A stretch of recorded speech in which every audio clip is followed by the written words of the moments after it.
देखो तो सोसाइटी कहा जाए society is cooperation combed by conflict society रे कोऑपरेशन भी थाए कॉन्फ्लिक्ट भी थाए तो कॉन्फ्लिक्ट को हमें केमती रिजॉल्व करूचे सेटा होचे बड़ कथा एवं आज मुझे बहुत खुशी सहित कहबी जे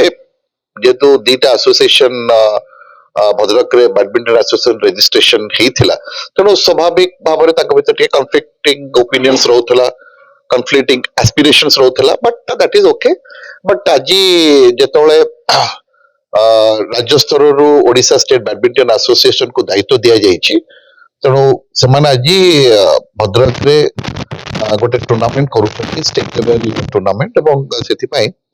हम दुजन एसोसिएशन को सहित हम आलोचना करिछु एवं it has been mutually resolved एवं एटा वर्तमान ओडिशा स्टेट बैडमिंटन एसोसिएशन अनुकूल हबो in collaboration with the district administration तो मो भाबुछि कार किछि असुविधा नै एवरीबॉडी इज हैप्पी मु Satyendu Mahapatra president Bhadrak district badminton association निश्चित भाव में आम जिलापाल जो पदक्षेप नहीं आम स्वागत करुचु एवं ये जो टूर्नामेंट हेबो सेटा only Odisha state badminton association ना रे हबो